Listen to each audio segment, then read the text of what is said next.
Ya, kita di Kongko Seni Kampung Semar ini bersama Pak Ipe Ma'ruf ya Pak. Selamat malam Pak Ipe, Pak Vito, Mas Yogi, sama Mas Antoni, Mas Joko. Ini kita sekarang bahas tentang persiapan pameran Pak Ipe tanggal 9 ya Pak. Hari apa itu? Rabu. Nah, Rabu nanti kita akan memamerkan ini karya-karya Pak Ipe selama COVID ya Pak. Ternyata Pak Ipe selama COVID ini membuat gambar, melukis dan dengan hati yang gembira ya Pak. Nah Pak Ipe melukis di mana saja, membuat sketch di mana saja, hatinya senang membuat. Nah Pak Ipe, gambar-gambar yang digambar Pak Ipe ini sebetulnya menurut Pak Ipe membuatnya bagaimana Pak? Untuk boleh menggambarkan terjadi main-main dan tahu jadi ada bentuk gambar pemandangan berapa. Dieksploitasi ngalir begitu saja ya Pak ya. Baru nanti dibentuk sendiri setelah bentuknya akan seperti apa gitu ya. Nah Pak Ipe sampai setua ini masih membuat sketsa, masih garisnya. Kalau pakai garis itu gemeter nggak Pak sekarang? Beda mata, kalau sketsa saya langsung ada stop. Mata kecil berair. Sudah nggak kurang tajam lagi. Ya, tapi ini kalau saya kira karya-karya Pak Ipe ini masih tetap kuat seperti yang lalu-lalu. Jadi beliau membuat memang pada kondisi seperti ini. Nah, ini Pak Vito, ini Pak Vito udah dari tadi nungguin kita di sini nih.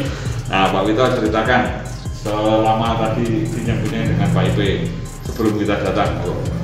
Ya, sebenarnya sama sih seperti apa yang disampaikan Vito tadi, bahwasanya saat kami menunggu Pak Kris kita ngobrol bahwasanya ini Vito, semua lukisan yang saya kerjakan ini pada keadaan bahagia, tapi lepas dari yang bahagia ini tuntas, pada saat saya katakanlah nggak bahagia itu ada lukisan saya taruh pada gilirannya nanti saat bahagia itu saya kembali lagi kepada lukisan yang belum jadi tadi.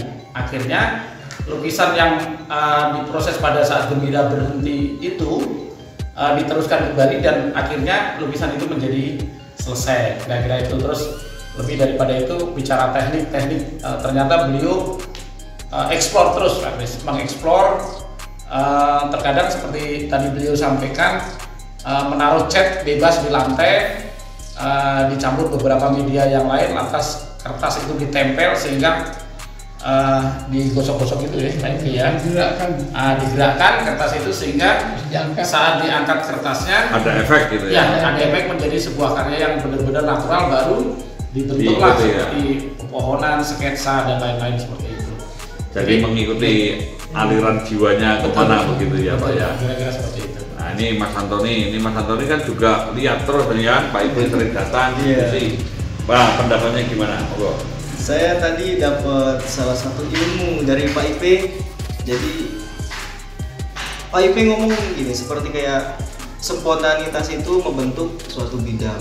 Jadi dari spontanitas itu kita tidak pernah menduga gitu apa jadinya seperti apa, kayak gimana gitu. Yang penting kita happy aja dulu. Dibiarkan mengalir ya. Jadi nggak usah dipikir mau jadinya seperti apa, pokoknya biarin aja kan gitu ya. Dilos. Jadi ketika melukis kita nggak pernah berpikir harus menggambar apa gitu, jadi mengalir terus jadi ini jadi seperti hal suatu menyenangkan gitu. Mas Yuli itu dikatakan yang penting happy karena ada kecintaan. Memang harus mencintai dulu. Ya kalau nggak ada kecintaan kan susah ya Pak ya.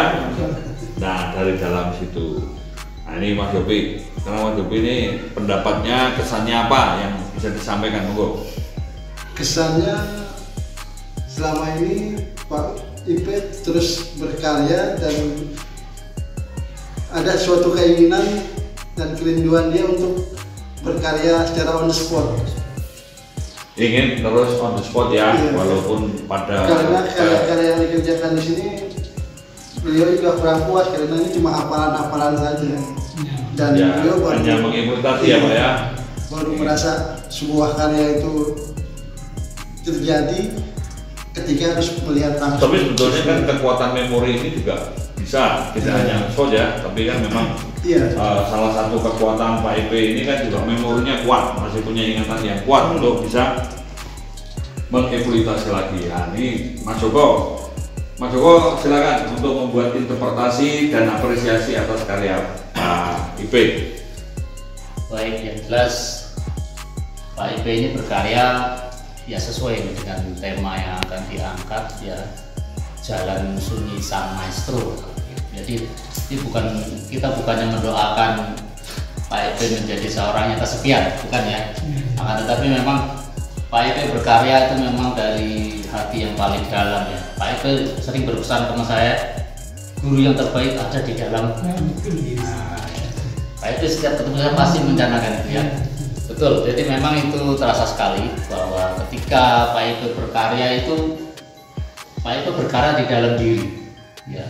Pak IP sepertinya sudah tidak membutuhkan orang luar untuk menjadi guru ya, apa yang ada di dalam diri kita, seperti itu Pak IP ya. Dan ini kita datang ke studionya Pak IP, tentunya ya komplit sudah literasi kita untuk bisa kita narasikan nanti di acara pameran, dan ya karya-karya di sini juga benar-benar sudah melengkapi dari apa yang nanti kita akan tampilkan di Galeri Budaya.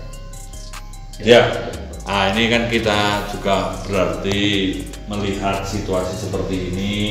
Pak IP sudah menyampaikan banyak yang dibuat Pak IP. Nah, kita tinggal memberikan frame. Mudah-mudahan ini kan kita sekarang secara virtual Pak IP, tidak rame-rame banyak orang, nanti ribet malahan karena harus COVID.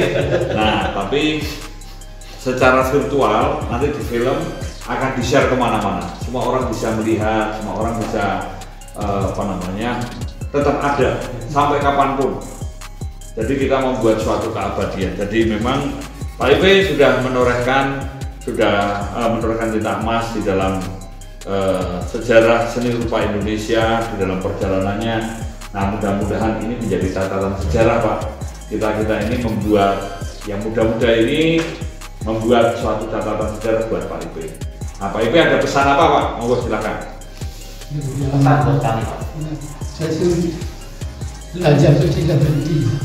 Jadi jangan tidak saya tidak bisa belajar dari dia, karena pada anak kecil pun saya bisa belajar. Belajar kepada siapa saja, dan jangan berhenti belajar, terus belajar. Artinya sepanjang hayat kita, selama kita masih mampu, selama kita kuat belajar, di mana saja, kapan saja, dan kepada siapa saja. Itu semua bisa untuk mendapatkan inspirasi, bisa membuat hati kita gembira di dalam berkarya.